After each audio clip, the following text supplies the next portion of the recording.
ఇవి పెసలు, వీటిని కూడా మనం వేయించుకోవాలి. ఇవి వచ్చేసి ముడి బియ్యం, వీటిని కూడా మనం బాండీలో పోసి వేయించుకోవాలి. లైట్గా వేడయ్యే వరకు వేయించుకుంటే సరిపోద్ది. బాగా ఏం అవసరం లేదు, జస్ట్ లైట్గా వేడైతే చాలు. దీనివల్ల ఏంటంటే మనకి సున్నిపిండి అనేది ఇట్లా వేయించుకోవటం వల్ల పురుగాడదు. సంవత్సరం 2 years వరకైనా మనకి నిలువ ఉంటుంది. ఇవి వచ్చేసి ఉలవలండి. ఉలవల్ని కూడా మనం బాండీలో వేసి వేయించుకోవాలి. వీటిని కూడా జస్ట్ గోరువెచ్చ చేసుకుంటే సరిపోద్ది. లైట్గా వేడైతే చాలు, బాగా ఏం వేయించాల్సిన అవసరం లేదు. ఇట్లా ప్రతి ఒక్క పల్సెస్ని మనం బాండీలో వేసి వేయించుకోవాలి.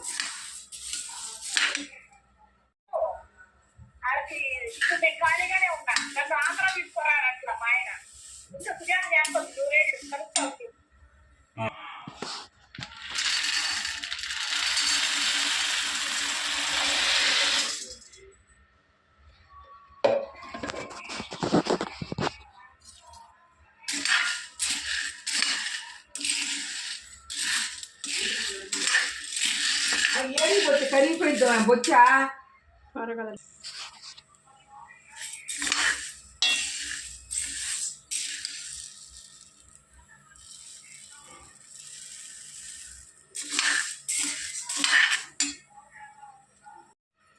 ఇవి పెసలు, వీటిని కూడా మనం వేయించుకోవాలి. ఇవి వచ్చేసి ముడి బియ్యం, వీటిని కూడా మనం బాండీలో పోసి వేయించుకోవాలి.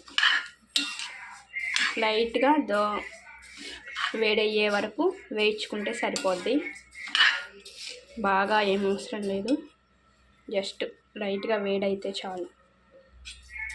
దీనివల్ల ఏంటంటే మనకి సున్నిపిండి అనేది ఇట్లా వేయించుకోవటం వల్ల పురుగాడదు.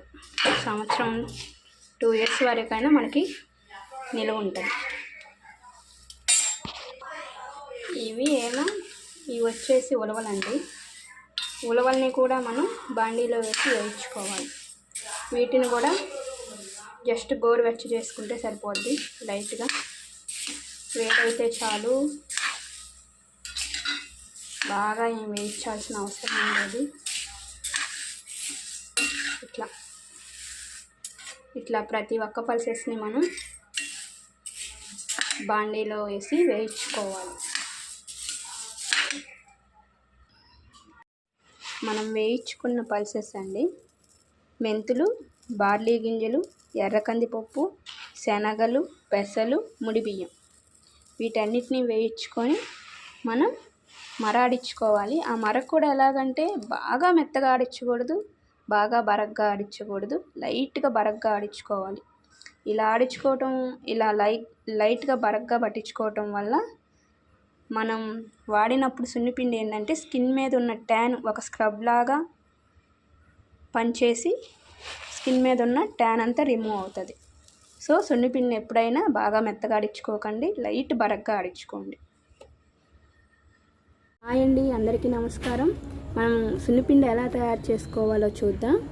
ఈ పిండి చూశారు కదా, దీనిలో మనం ఎర్ర కందిపప్పు, ఉలవలు, బార్లీ గింజలు, మెంతులు, శనగలు, ముడి బియ్యం, పచ్చపెసలు అవన్నీ కూడా మనం గ్యాస్ మీద ప్యాన్ పెట్టేసి ఆ ప్యాన్లో లైట్గా దోరగా వేయించుకున్నామండి. ఈ పల్సెస్ అన్నిటినీ వేయించుకున్న తర్వాత దాన్ని మరపట్టించాం. చూసారా, మర కూడా ఎలా అంటే మనం మెత్తగా పట్టించుకోకూడదండి, లైట్గా బరగ్గా పట్టించుకోవాలి. బరగ్గా పట్టించిన తర్వాత చూడండి ఎలా వచ్చిందో, ఇలా వచ్చింది. ఇప్పుడు దీనిలో మనం చూడండి, ఇది కస్తూరి పసుపు, ఇది వచ్చేసి మంజిష్టా అండి. మంజిష్టాని తీసుకొచ్చి మనం మిక్సీలో మిక్సీలో వేసుకున్నాము. సో అది ఇలా వచ్చేసింది చూడండి. ఇది మంజిష్ట. ఇది చూశారు కదా, ఇది కంద ఖర్జూరాల పొడి మరియు కమలా తొక్కలు ఎండబెట్టేసాము, అవి మిక్సీ వేసుకున్నాం. రెండు దీంట్లోనే మిక్స్ చేశానండి. సో చూడండి ఇలా ఉంది. మరియు ఇందులో మంజిష్టా పొడి కూడా మిక్సీ పట్టుకున్నామండి. సో మంజిష్టా కూడా కలిపే ఉంది దీంట్లో చూడండి. ఇప్పుడు ఇది ఇచ్చేసి మంజిష్టా, కమలా తొక్కల పొడి, కంద ఖర్జూరాల పొడి, ఈ 3 ఇదండి ఆ పొడి. ఇది వచ్చేసి తంగేడాకుల పొడి, దమనం పొడి, వేపాకు పొడి, ఉసిరి పొడి, జటామస్మి పొడి, తుంగగడ్డల పొడి మరియు గులాబీ రేకుల పొడి. ఇవన్నీ కూడా మిక్సీ వేసి దీంట్లో స్టోర్ చేసుకున్నానండి. సో ఇవన్నీ కూడా ఆ పొడిలే. దీన్ని కూడా మనం చూడండి ఈ పిండిలోనే కలిపేసుకుంటాం. ఇది చూసారు కదండి, ఇది ఒట్టివేర్ల పొడి. దీన్ని కూడా మనం దీంట్లో వేసేసుకుంటాం.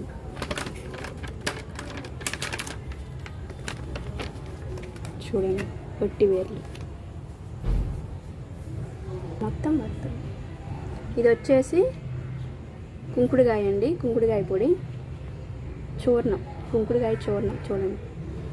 దీన్ని కూడా మనం దీంట్లో వేసుకుంటాం.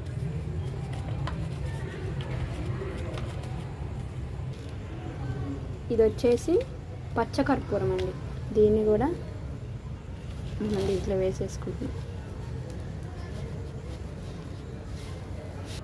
ఇప్పుడు ఈ మొత్తాన్ని మనం ఇట్లా మొత్తం కలుపుకోవాలండి. ఇట్లా మొత్తం ఈ పొడులన్నీ ఆ పల్సెస్ పొడిలో మిక్స్ అయిన దాకా కలుపుకోవాలి. సో చూసారు కండి, ఇది మొత్తం కలిపేసాను నేను. కలిపిన తర్వాత ఇదిగో ఇలా మారింది. ఇది వచ్చేసి మనం కేర్ఫుల్గా ప్యాకింగ్ చేసుకోవాలి. ఇది మన ఫేస్ మీద ఉన్న మంగు మచ్చలు కానీ పింపుల్స్ ఇలాంటివన్నీ తగ్గిస్తుందండి ఈ సున్నిపిండి వాడుకోవటం వల్ల. సో మీరు కూడా ఇంట్లో దీన్ని ఇలా ఈ ప్రాసెస్లో తయారు చేసుకుంటారని అనుకుంటున్నాను. అందరికీ వీడియో చూసినందుకు ధన్యవాదాలు. Thank you.